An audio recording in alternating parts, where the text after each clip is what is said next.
Here's what's coming up on today's show.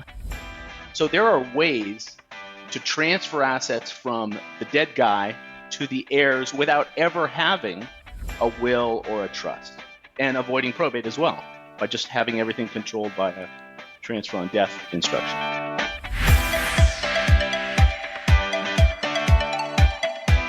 This is the Retire Happy podcast with John Amarino, a fiduciary financial advisor at Securus Financial in the San Diego area, and Thomas O'Connell, president of International Financial Advisory Group, Inc.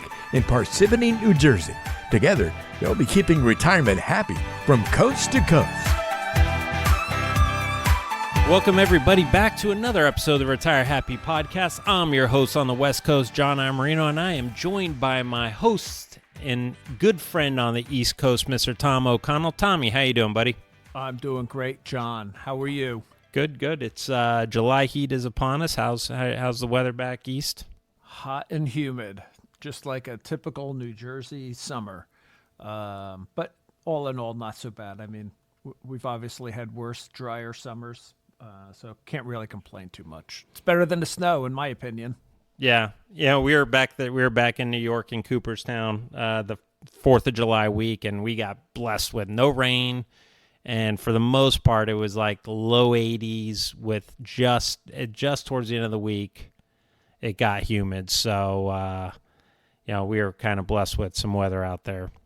And Jake the Snake had a good weekend out there. He did. He threw his first no-hitter and in a very course field environment. He threw a 5-inning no-hitter. They ended up rolling him in the bottom of the 5th, but you had.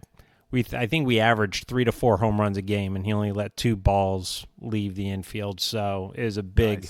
He didn't get his first home run that he wanted, but he got the no-no, which was even better. So nice. Good things. And he's got one more year there. So, well, folks, on today's episode, we have a phenomenal topic. In the past, we've brought on good estate planning attorneys, and we've talked about the importance of having a trust, but Tom, we've never talked about settling the trust. And today's guest, he's a member of my virtual family office as one of the experts that I have access to, and I had the chance to really just kind of sit down with Josh at lunch and talk, and then heard him speak. And phenomenal speaker, and even as a retirement expert, we're always learning new things, right, Tommy? I mean, for as long as we've been in this, it's an evolving landscape, and Josh even opened my eyes to some things that I didn't know about the trust and estate planning landscape. So I'm really excited. He's a great speaker. I think everyone's going to really enjoy it today. And Josh he's a simple guy, Tommy. He lives up in Santa Barbara here in California. And when we were talking, Tommy can attest to this. I said, Josh, what do you want me to talk to you about? He goes, just tell him I'm an expert estate planning attorney. Simple enough. You can put my bio in the notes. So, without further ado, I'd like to introduce to you our guest expert, Josh Yager. Introducing today's guest from Anodos Advisors, the managing partner, Josh Yager. Hi guys, it's Josh from beautiful Santa Barbara, California. Looking forward to a fun conversation about death and what happens to one's money after that. Yeah, that's a great uplifting way to start the show, Josh. Yeah. Keep it real, baby. So before the show, when we were kind of discussing the show, Tommy, of course, always going to bat for people in New Jersey who just have things a little bit differently. So we're going to let Tommy kind of kick this off on the New Jersey side as we try to cater to everyone here across all the different states. So Tommy, why don't you lead things off here? Thanks, John. So, Josh, the first thing that comes to my mind when we talk about estate settlements is here in New Jersey, we have actually a fairly simple probate system where you don't need representation if you don't want it, type of thing like you do in California, Florida, some other states. So why don't we start off for the audience just talking about just the difference between what probate is and then how trusts come into play and what that does for the probate system. Cool.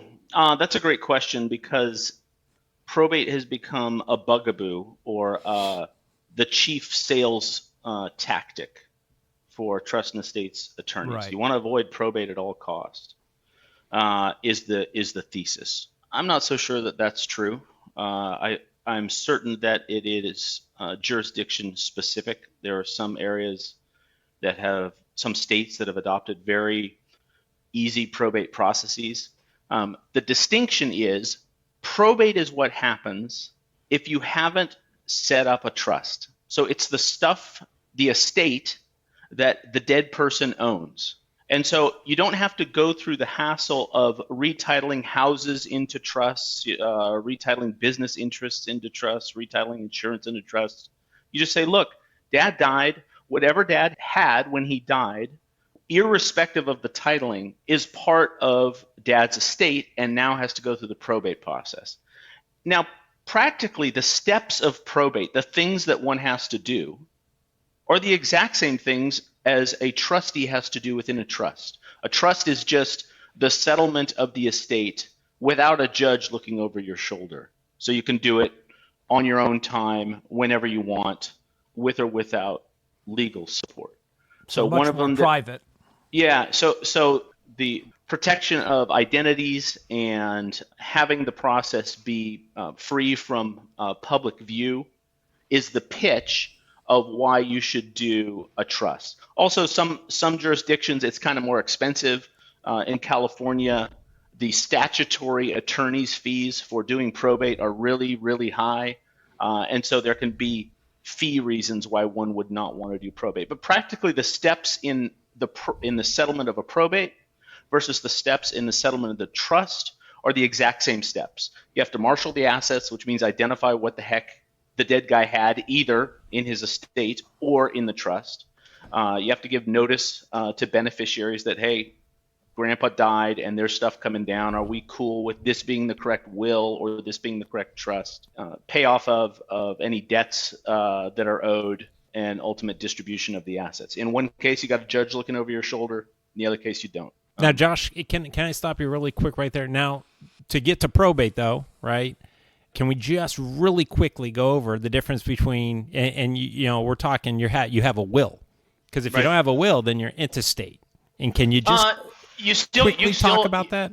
Yeah, so if somebody dies and they have stuff, let's keep it really simple.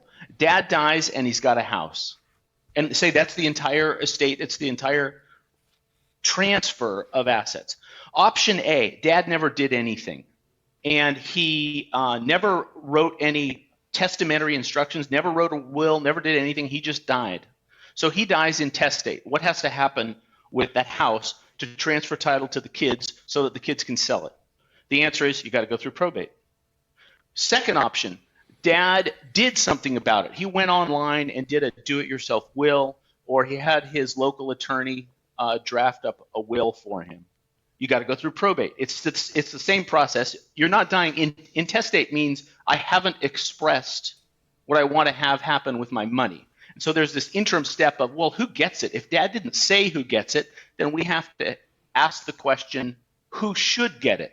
Is there a surviving spouse? Is there a surviving parent? Are there siblings? Are there children? Are there grandchildren? And there are rules around intestate succession. What happens with your money if you never wrote a will and then the state decides for you who gets your dough? That's option A, through the probate process. Option B is dad wrote a will and said, I want it all to go to my one granddaughter. Okay, he's now expressed who gets it, and it goes through probate again if it's through a will.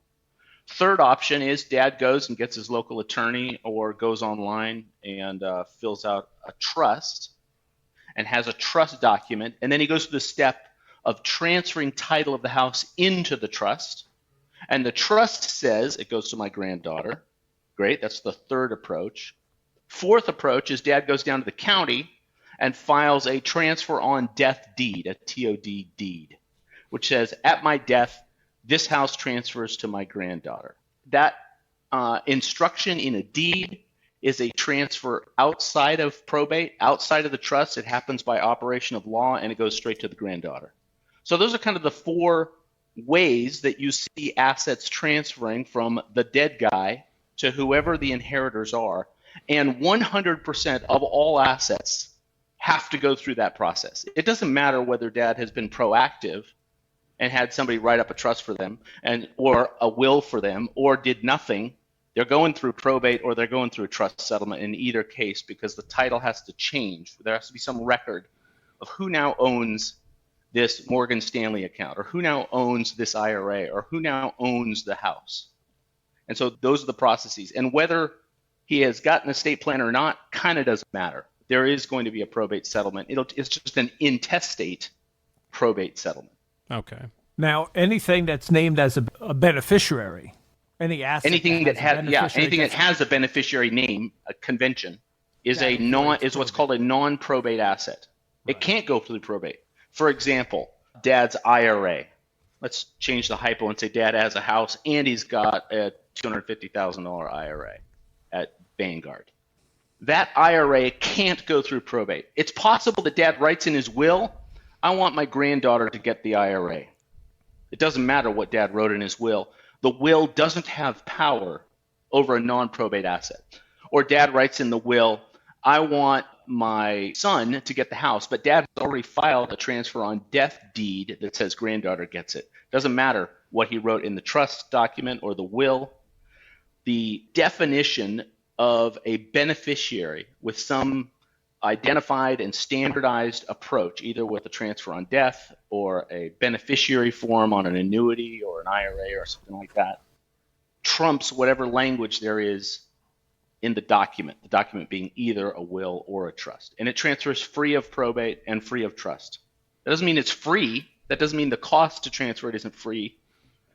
It just means that there is no probate process because it's a non-probate asset when you give a beneficiary on it. So you can potentially do estate planning with very large assets without a trust document or a will at all. If the assets are liquid, you set up the Schwab account and have a transfer on death designation, or all the assets are in an IRA, or all the assets are in a second to die life insurance policy, or there's a transfer on death deed. So there are ways to transfer assets from the dead guy to the heirs without ever having a will or a trust, and avoiding probate as well by just having everything controlled by a transfer on death instruction.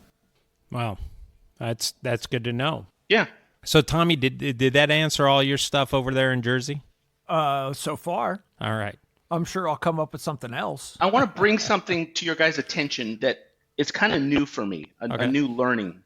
The pitch that my colleagues make is you got to draft a trust document because you want to avoid probate. And by avoiding probate, you don't have the public scrutiny and you don't have a judge breathing down your neck. There's a couple of reasons why I'm seeing that pitch backfire. Because what it means is the successor trustee, if you go through the exercise of going and hiring the estate planning attorney and paying them $3,000 or $5,000 for the cool binder that says, okay, now you got a trust document. The effect of that is there aren't any timelines. There aren't any due dates.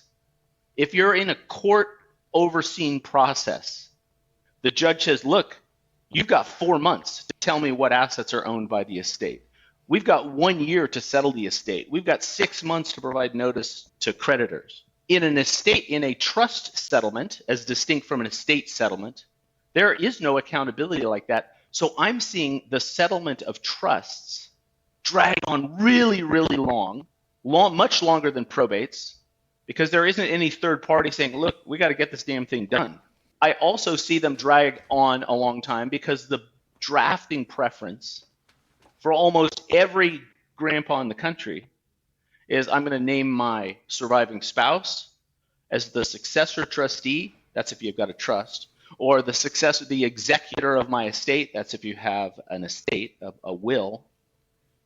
And those people don't know what the heck they're doing. They're usually like a grieving widow that doesn't have a fax machine or email. And the entire administrative process of transferring the assets from grandpa down line is totally jacked up right now because the people being named as the successor trustee are trusted by the dead guy, but they have never done this job before, and they don't know what the heck they're getting into. And it's a lot of work. It takes me for a $5 million estate to settle, which is kind of my bread and butter. My business focus is on the $10 million and less market, because that's the cohort that all of the big law firms have forgotten. You can't make much money on a $10 million and south estate settlement. It takes me about 30 hours. When I say me, it's not just me, it's my team, about 30 hours to settle a $5 million estate. That's pretty vanilla. So if you don't have me or somebody like me standing by grandma as she's trying to muddle through closing accounts and figuring out what to do with the IRA and figuring out what to do with the apartment building, etc., let's just say it's 2 times that in terms of time without somebody that knows what the heck they're doing, just the family muddling through. Whether it's a probate, that's a judge overseen process, or whether it's an estate settlement. There's just a lot of time and BS. Valuations have to be done. The financial institutions right now are an absolute nightmare, and it's going to get worse because the demographics suggest that the current mortality rate on the baby boomers is going to go 2x in the next 10 years. Right now, about 3% of the baby boomers are dying per year. In 10 years, it will be 7.5% or 8% of baby boomers. So like Schwab, Fidelity, JP Morgan, Wells Fargo right now, these are all institutions that I have active cases with where I'm screaming at them once a week. Why hasn't the IRA transferred? It's really simple. I got a copy of the beneficiary forms. It's clear where these assets go. And they're like, oh, it's been accelerated into our estate settlement team. And it's like, why? Well, really, the reason why is they're understaffed and a higher than expected number of their clients died. And these institutions are getting locked up. It's routinely 4 to 6 weeks to get an institution to make a call on something that on its face is really obvious. Beneficiary of dad's IRA is X. Mom's account's already set up. Let's go. Oh, we got to go through our compliance department. Where my experience was 10 years ago, that was like a 2-week process. From a cynical standpoint, right? I guess statistically speaking, I think 2 out of every 3 beneficiaries don't use the same or get a new advisor that, say, mom and dad had, right? So now these companies that you're talking about are losing assets, and they don't want to because that's where they make their money. So from a cynical standpoint, I find that sometimes it just seems like they drag this out so they don't have to let go. Right. If they can delay by 1 quarter, they get 1 quarter's more revenue on 12B1 fees or whatever fee agreement they have.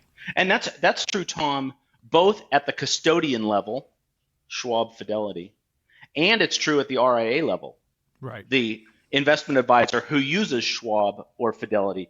I'm not saying the investment advisors are delaying because the investment advisor really doesn't have much of a role in the time to transfer title.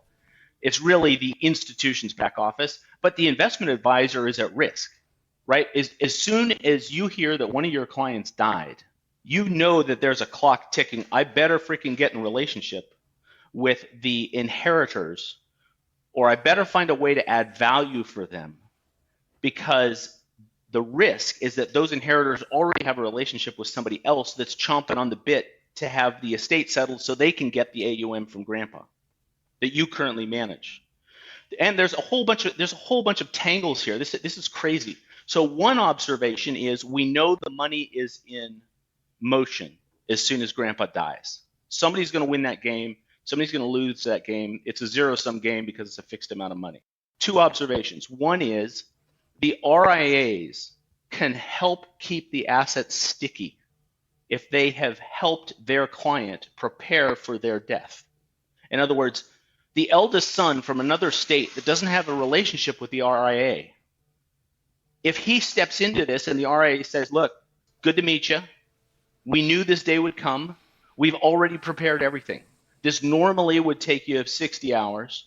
We've gone through a process of pre-settling the estate, reviewing everything, archiving everything, coordinating mom and dad's financial and legal affairs so that we can help pass the baton to you.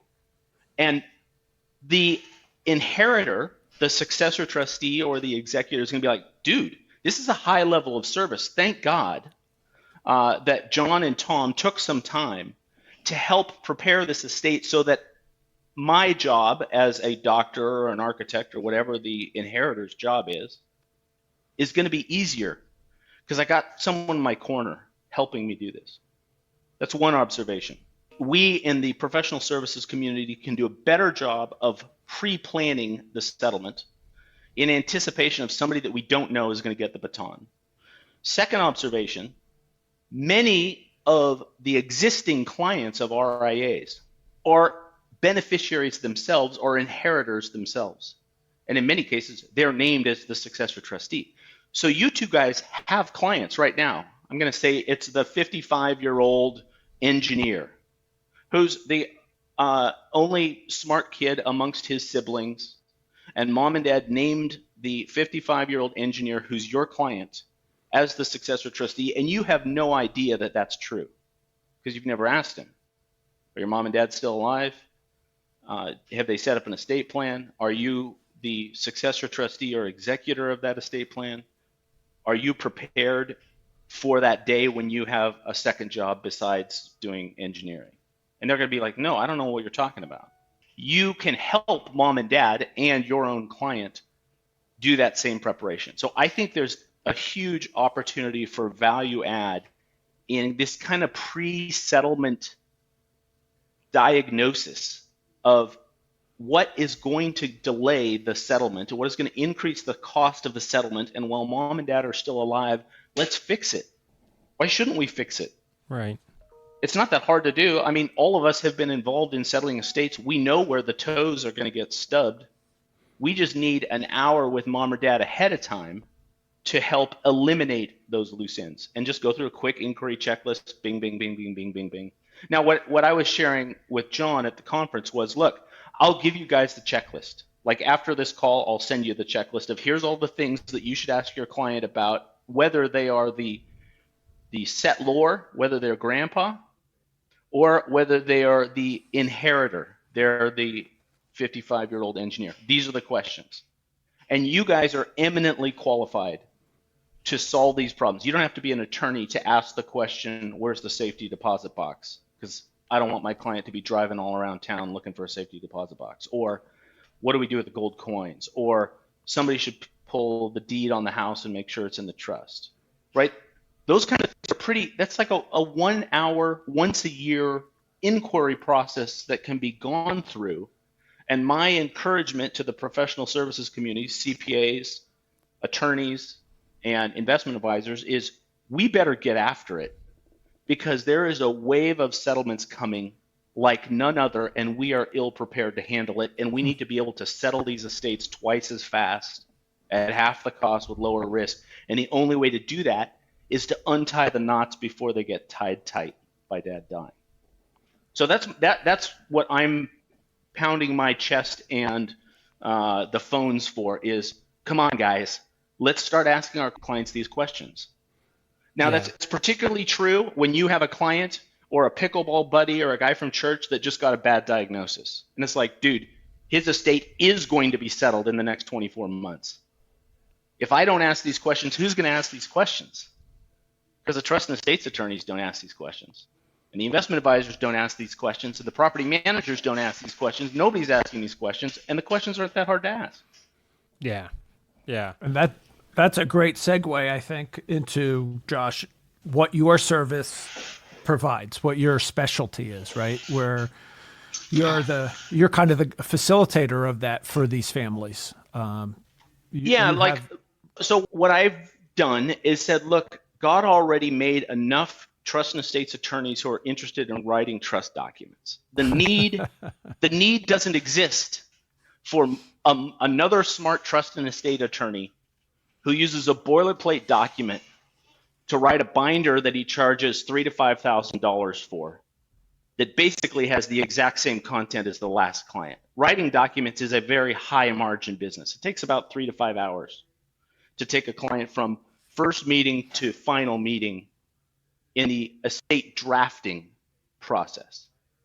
The estate settlement process, there are many trust and estates attorneys that write documents but don't settle documents because they see themselves as educators and architects of the plan. They don't see themselves as the blocking and tackling guys that are fighting with Schwab about IRA beneficiaries. So my thesis is, look, I'm going to swim where the ocean's blue. I don't want to be in the place where there's already an established service for drafting documents, particularly when I'm starting to see AI-generated trust and estates documents that are pristine. Now, I know my colleagues won't agree with me, but the trust and estates documents that are coming out of machine learning are awesome. So that means, okay, they're not adding that much value by find and replace John Smith with Tim Jones in the trust doc. So the need is on settlement. The grantors are naming their family members as the successor trustees. Maybe 50 or 75 years ago, they disproportionately named banks as the successor trustees. Maybe in the mid part of the last century, 70% of trust docs named a big regional bank as the successor trustee, and the banks, for whatever reason, lost their way and realized AUM makes more money than settling trusts, and so they raise their minimum and raise their fees, and families say, I don't want to be treated by a bank. I want my eldest son to do it. Eldest son's got a day job. He doesn't know how to do it. It's a pain in the neck. The nephews and ticked off siblings are chomping at the bit to find instances of where he hasn't done his job well so they can bounce him so that they can be the trustee. And so I've gone to the blue water, which is I'm going to be a trust and estates attorney that has never written a trust or estates document. All I'm going to do is settle trusts. So our service began with settling trusts, and then I stubbed my toe on it enough times thinking, doggone it, I wish I had talked to Grandpa 1 month before he died, because I would have had him sign this piece of paper that would have made the ultimate administration twice as fast at half the cost. So then we started the kind of pre-settlement, we call it the estate vault. It's reviewing and coordinating and fixing any gaps in the financial and legal documents and putting it in an encrypted vault and including the kid, the successor trustee or the heir apparent executor to that vault so that when dad dies, everything's teed up. So estate vault service, pre-death, estate settlement service, post-death. And in some rare cases, the trust doc says, after grandpa's died, go through the process of marshaling the assets and paying off debts and providing notices and all the stuff. And at the end, rather than cutting checks to everybody, cut checks to a long-term trust, a generation skipping trust or some other type of trust design, a Q-tip trust, maybe if there's a blended family. And then that trust exists long-term. So the last service we have is ongoing governance for the trustee after the settlement has happened, because the trustee doesn't know what their job is, and usually there's an adversarial relationship between the trustee, who's the third wife, and the beneficiaries of the trust, who are the kids from the first marriage. So the service is make sure you don't screw up because you have a likelihood of being sued. So those are the three services. And some clients engage us for everything. Some clients engage us for one. I don't really care. I get paid the same either way. And one thing I liked in the conference where you're talking about, your process is you're like, not saying that all attorneys would do this, but there's always that guy in every industry. And, they're getting paid hourly, so let's take our sweet time and just drag this out because I'm getting more money and, I'm providing a service, but, the hours is what I'm getting billed on. You're a flat rate, so you're like, hey, I'm getting, to a certain extent, a flat rate. Yeah. Let's get this done efficiently so everybody gets their money. I move on to the next client. You guys move on with your life, and the trustees, as you said, concentrating on their day job, and everything's just done with efficiency, not So if we start off, John, with my thesis, which is all of us, trust and estates attorneys, investment managers, investment advisors, CPAs, all of us in the professional service world, we better get ready. We better figure out how to settle trust twice as fast at half the cost with lower risk because the number of trusts that are going to hit our plate are 2 or 3x what they ever have been. Okay, so that's just me calling the shot. I don't care how we do it, we got to do it. As I reverse engineer that problem, one of the things I observe is, one of the many things that has to change is we've got to move away from the hourly rate model, because the hourly rate model doesn't reward speed. Let's say that John is a trust and estates attorney and he's really freaking fast and he charges $500 an hour. And I'm a trust and estates attorney that isn't really freaking fast and I charge $400 an hour. If John exercises his mastery of the craft, he will get paid less money than I get paid, even though I'm less good at the job. So that's true of CPAs and attorneys. They have chosen to be paid an hourly rate. God bless them. Let them do that. They can do whatever they want. It's their business, not my business. But as for my business, in order to accomplish the twice as fast, I better be rewarded for being twice as fast. I don't want to get paid half for being twice as fast. So I say, look, I got a fixed fee. If it's the estate vault process, the pre-death process, I don't care if it's a $10 million estate or a $1 million estate. My fee is $3,000. If it takes me 5 hours to do the work of reviewing the trust doc and changing title and doing all this stuff, that's fine. If it takes me 10 hours, 20 hours, look, I made my deal. I said it's $3,000. So that's what I got to get it done in. If it moves on to the estate settlement process, most trust and estates attorneys will help grandma settle the estate. Most of them will charge an hourly rate. Mostly that work will be farmed out to paralegals and staff because the attorneys can make more time drafting docs than settling docs.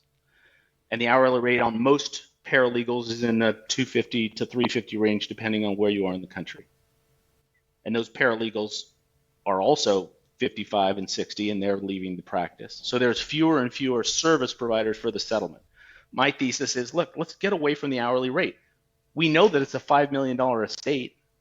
We know what all the task lists are to settle the estate. We know that there's a house and an IRA and an apartment building, some syndicated real estate deal and some gold coins. All right. At the very beginning, we already know how long it's going to take because we've seen all these projects. So why don't we just quote a fixed fee? It's $15,000. It's $3,000 per million. That's the fee. If it takes me 3 months to settle the estate, that's the fee, and I win. If it takes me 3 years to settle the estate, that's the fee, and they win. But by having the fee set, it makes everyone think differently about how are we going to actually do this thing. We can't follow the old traditional approach to settlement if the fee is not the old traditional approach to fee. Yeah. And I think this is really important. I love my colleagues in the trust and estates business. Fundamentally, they are educators. They would have done just as well had they got a PhD in European history and were teaching at junior colleges, because they love educating. They love sitting at the whiteboard. They love thinking about, well, what are the tax consequences? And what about this? And covering all of the what if scenarios is why we end up with 35-page trust documents, because my colleagues think that way. And I don't want to get on them and say, oh, they're being self-serving and they're intentionally manipulating the hourly rate process. I don't think that's true. I think God just made them this way. They take a long time. They're risk avoidance tendencies. They're very, very detailed people. They're very, very thoughtful and want to serve their clients well. And it happens to be they got into a business that for 2,000 years has been an hourly rate business. All right, that's not on them. But the consequences of that are it's going to take a long time to do something that should take a short time. Yeah. Now, Josh, you brought up, the point of a lot of attorneys do more drafting, but will help settle an estate. And I know a lot of our listeners, they have wealth and they know that, they want the proper process of getting the living trust done and, making sure they have their healthcare directives, power of attorneys, whatnot. Right.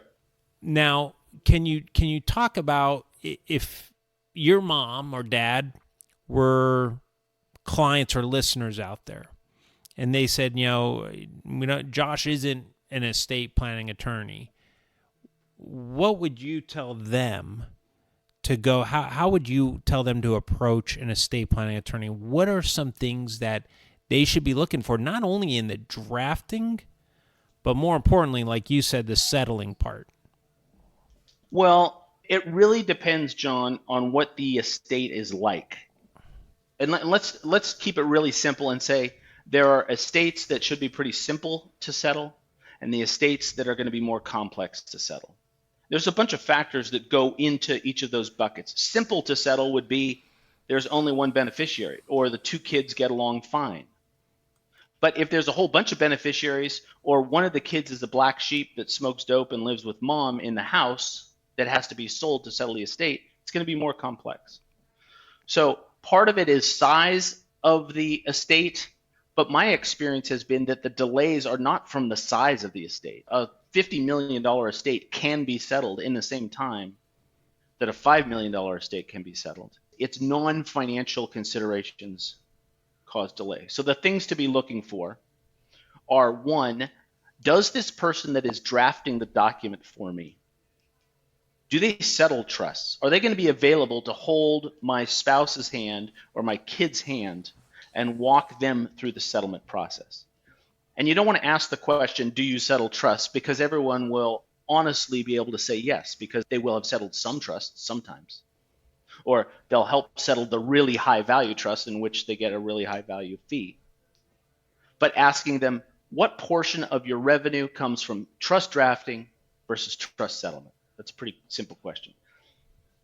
I can tell you already, if the practice is kind of a solo or small practice with one or two attorneys and a couple of paralegals, that firm does not settle trust routinely because they've got too much work in trust drafting and they don't have enough staff in trust settling. So they may say, maybe 10% of our revenues from the settlement of trusts and 90% from trust drafting. That's because the demand right now is trust drafting, because the baby boomers haven't done a good job of documenting what's supposed to be done with their estate, and they're starting to freak out and they're starting to retire and they're starting to think about, geez, I really need a trust, don't I? I need the binder. So the work and the high margin revenue right now, the press from the market is you got to be a drafter, not a settler. Other things, ideally, is don't hire someone that's your contemporary. Because if you are 65 years old and you hire an attorney that's 65 years old and you ask the question, are you going to be there to help my widow? What do you think the answer is? Yeah, of course I'm going to be here forever. I'm going to work till I'm 90. No. Yeah. You have to hire one entire generation younger than you so that they're around. Now, here's the problem. All the really smart people that got out of law school or got out of college in, let's say, 2000 and beyond, they went to work for Amazon and Google. It used to be, if you were really smart and went to college, where are you going to work? I'm going to become an attorney or I'm going to become a doctor. Those two industries, it turns out, aren't that fun. And the revenue from being those professions is less than being a computer science engineer. So the smartest and the brightest over the last 20 years have not gone into law or tax. And those professions are having a hard time growing and replacing the guys that are retiring, which exacerbates the problem. Who's going to be there to help?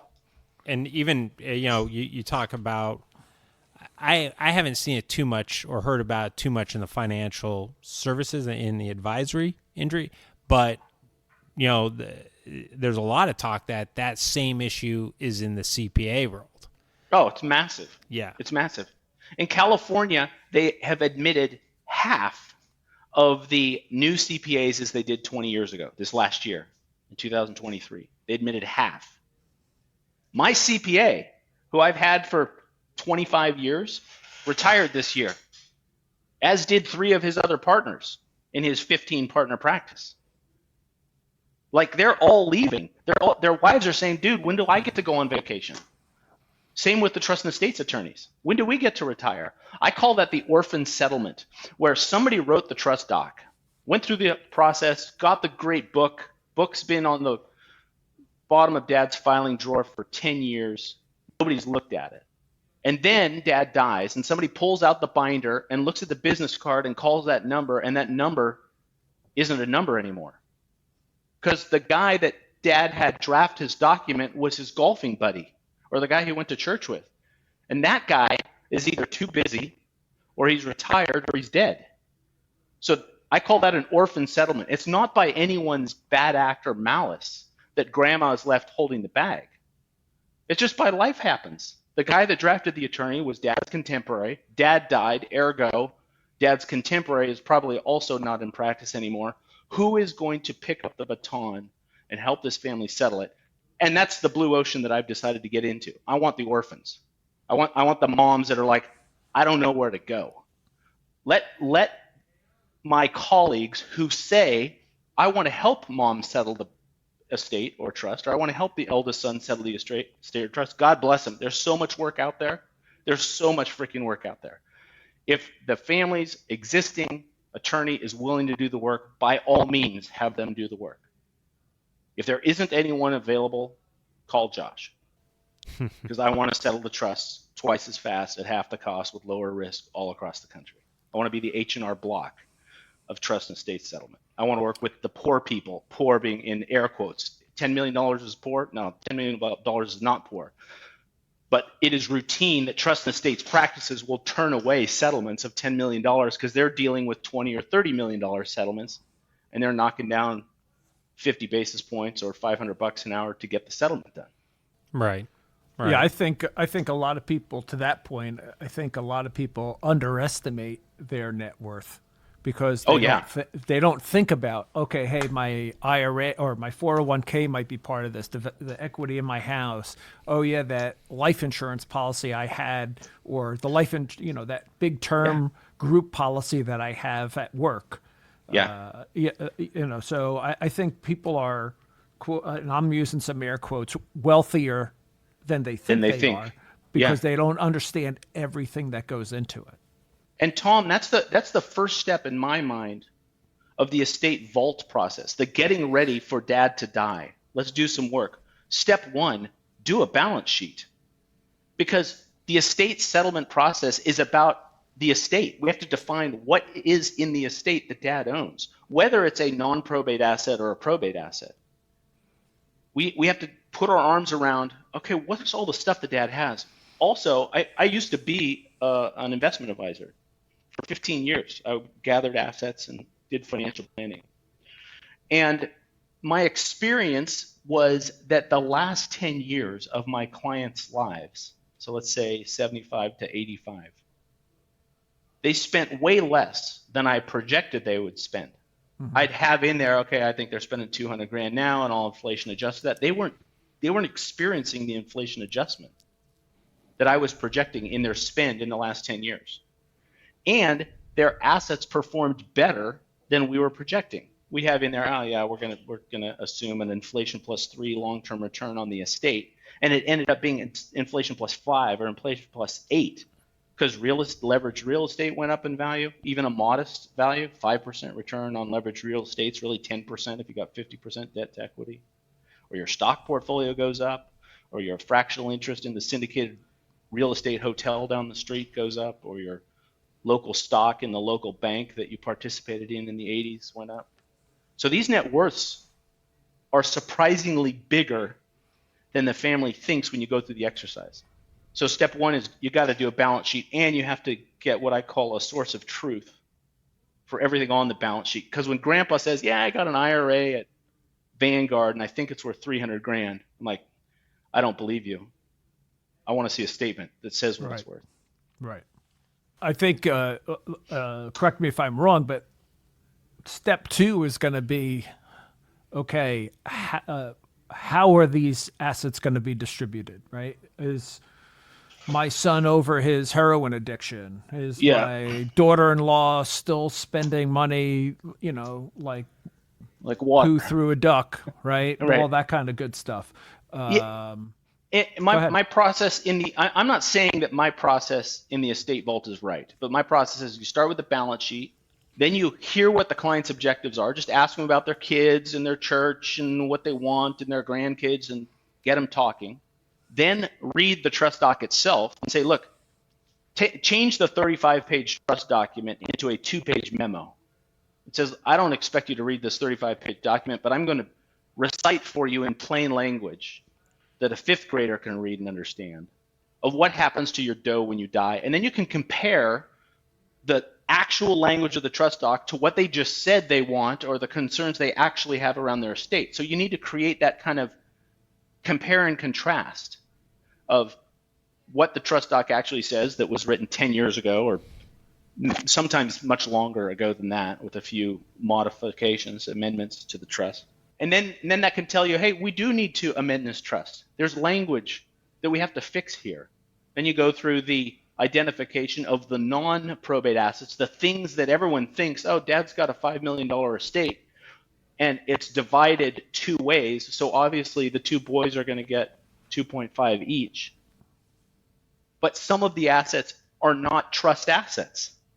Some of the assets are non-probate assets that transfer by a beneficiary form, and oh shoot, we still have the spouse from the first marriage as the IRA beneficiary on this thing. You don't know that's a problem unless you have on your checklist, pull the beneficiary forms because I don't trust what Dad says the beneficiaries are. My experience is probably 1 in 10 or 1 in 15 times the beneficiary isn't what the owner of the account thinks it is. Another thing we got to do is pull the deeds on the house. I don't know how many times they think, oh yeah, the house for sure is in the trust. It's like, all right, great. I'll mark down to check in on that. Pull a deed on the house and actually see what it says. It's probably 1 in 10 in my experience that the real property, apartment building, house, vacation house in another state, is not vested the way you would think it should be vested.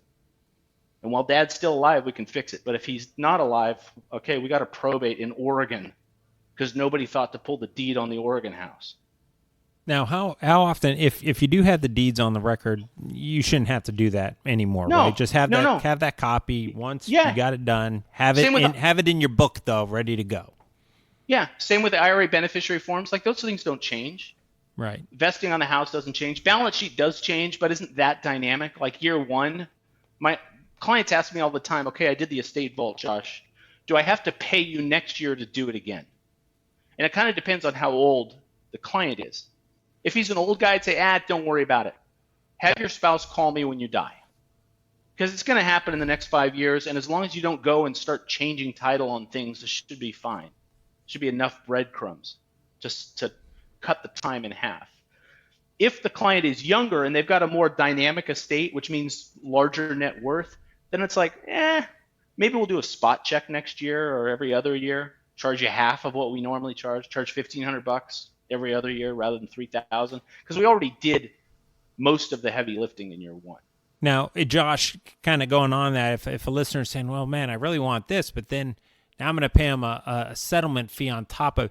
Do you ever, is the settlement fee and the vault, are those 2 separate entities, or do you ever kind of like combine and say, hey, well, listen, you were a client in the past because you did all this, my job's a little bit easier, or is it just flat fees on both? No, they are separate services, because I don't believe everyone that buys the estate vault should also hire me for the estate settlement. Because the incumbent, sometimes when I'm doing the estate vault work, I'm doing it on behalf of the drafting attorney who's still around, who still wants to be a part of the settlement of the estate. So I'm like, look, there isn't an orphan settlement here. I'm just doing this work to help out my colleagues in the tax and financial services industry to have a fast settlement for their client, to be the heroes. Now, what I do say to the clients at the end of every estate vault process is, look, if you end up in the place where there's no one to help, call me, because I am now equipped to help. And I will knock off that fee from the first year, the first $3,000, off of my settlement fee, because I've already done the work. Like I don't have to check the deeds because I already did it. I know where the IRAs are. I've got the balance sheet. I know where the safety deposit boxes are. I know what to do with the coins because we already asked the question. But there isn't a presumption that if they hire me for phase 1, the estate vault, they must hire me for phase 2. And there are some instances where clients hire me for phase 2 that never did the estate vault because I didn't find them in time. So right now, of the active settlements that we've got, only one of them out of 10 ever did an estate vault. Right. All right, that's okay. Just means my job's a little harder, but I'll still get it done for $3,000 per million. Right. On the settlement side. But ultimately, they go together. They clearly go together. But there's no contractual obligation. The most that I'll say is, look, if you hire me for the estate settlement, I will reduce that fee by what you already paid me to do the estate vault. But you don't have to use me for the settlement. You might not even need anybody. It might be that you have a house and an IRA, and all you need to do really is file a transfer on death deed with your county, and there won't be any estate settlement. House will transfer, and IRA will transfer outside of the estate. No sweat. You don't have to pay me $12,000 to do that. Right. Well, man, it's been 50 minutes. Can you believe that? What the heck? I mean, we crushed it. Yeah. And it sounds like we barely touched the tip of the iceberg, it seems like, even. Well, here's the things that we didn't talk about, Tom. So I think we outlined the big problem. Lots of baby boomers dying, crazy amount of assets. Guys, $90 trillion of assets is anticipated to transfer in the next 20 years. All stocks in the United States, all stocks, Russell 3000, is like 30 trillion. Like, the amount of money that we're talking about is colossal. And every single dime has to go through an estate settlement of one sort or another, whether dad wrote a will or not. It doesn't matter. And like I said at the beginning, it's a pain in the neck either way. So it's going to happen. And there are fewer professionals that have fully engaged with this massive train wreck of a problem that's coming down the road, which means we don't have to be that smart to add massive value because nobody has decided to play in this sandbox. And that's what I want to do. I want to be the guy that is a champion of this sandbox, equipping RIAs, CPAs, trust and estates attorneys, and families to do this right. And if I just play in that area, I'm going to make a bunch of money and do good in the world.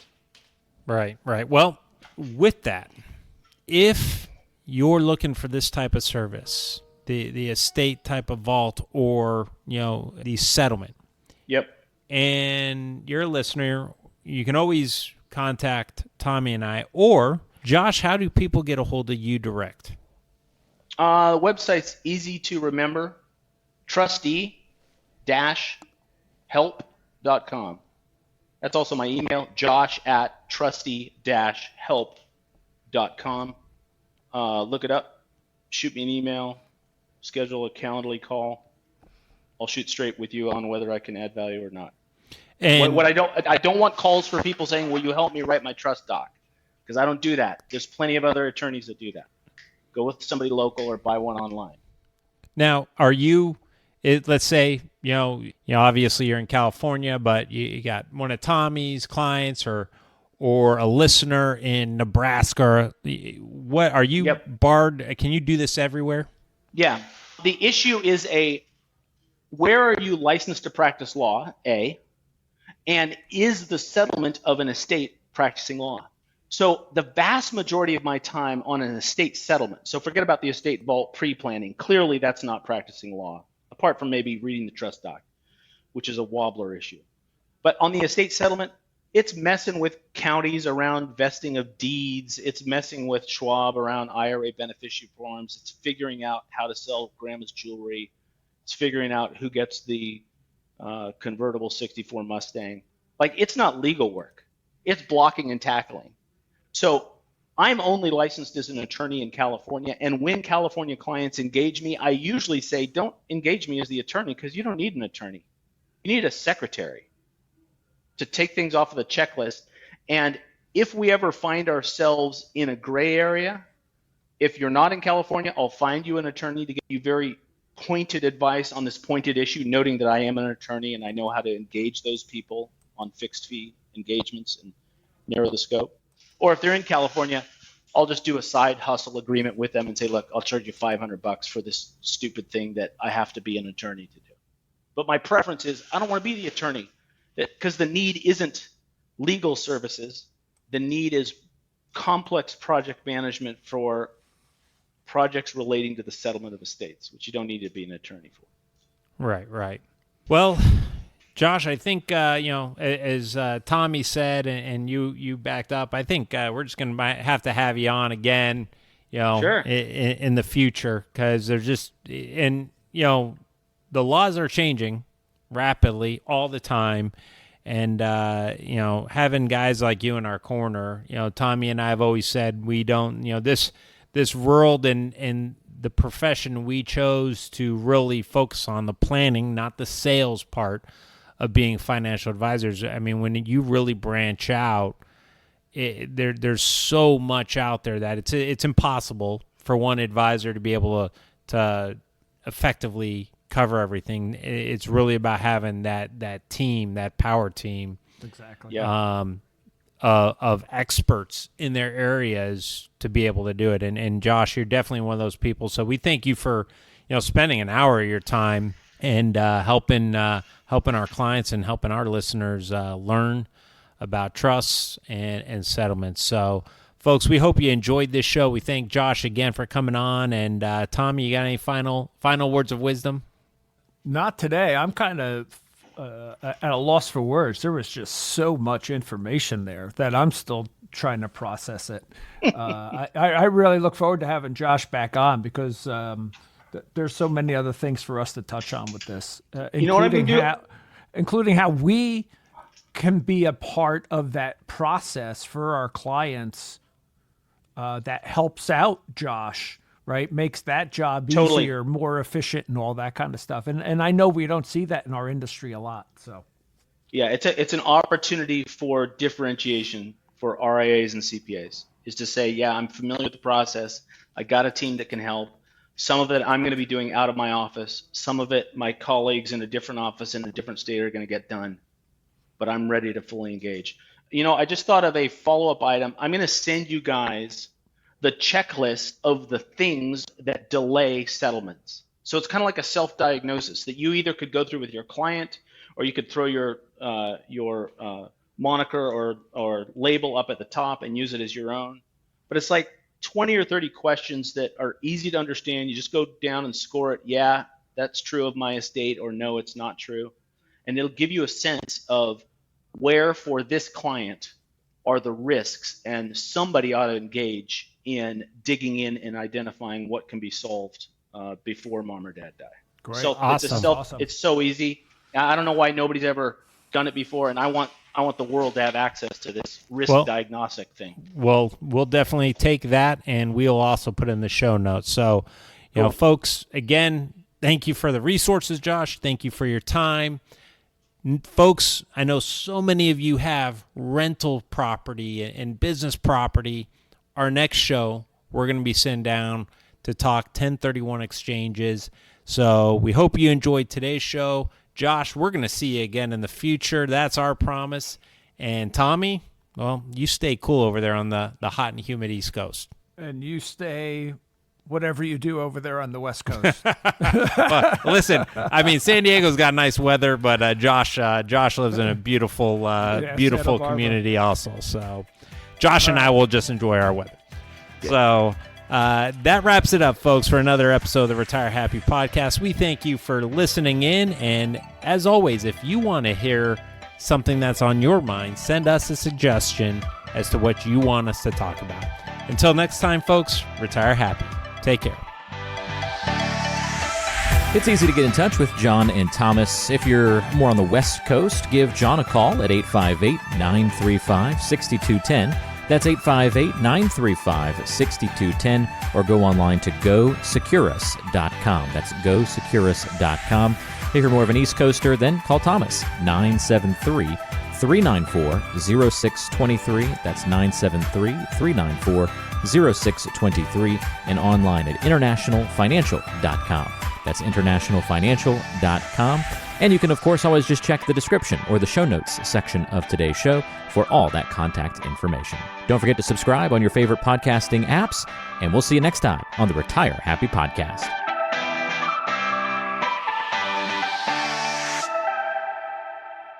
Investment advisory services offered through Brookstone Capital Management, LLC BCM, a registered investment advisor. BCM, Securus Financial, and International Financial Advisory Group are independent of each other. Insurance products and services are not offered through BCM, but are offered and sold through individually licensed and appointed agents. The opinions expressed by John Iamarino, Thomas O'Connell, and guests on this show are their own and are based upon information considered reliable, although it should not be relied upon as such. Any statements or opinions are subject to change without notice. Investments involve risk and, unless otherwise stated, are not guaranteed. Past performance cannot be used as an indicator to determine future results. Any strategies mentioned may not be suitable for everyone. Information expressed does not take into account your specific situation or objectives and is not intended as recommendations appropriate for you. Before acting on any information mentioned, please consult with a qualified tax or investment advisor to determine if it is suitable for your specific situation. This program is designed to provide accurate and authoritative information with regard to the subjects covered. Registered investment advisors and investment advisor representatives act as fiduciaries for all of our investment management clients. We have an obligation to act in the best interests of our clients and to make full disclosure of any conflicts of interest, if any exist. Please refer to our firm brochure, the ADV 2A Item 4, for additional information.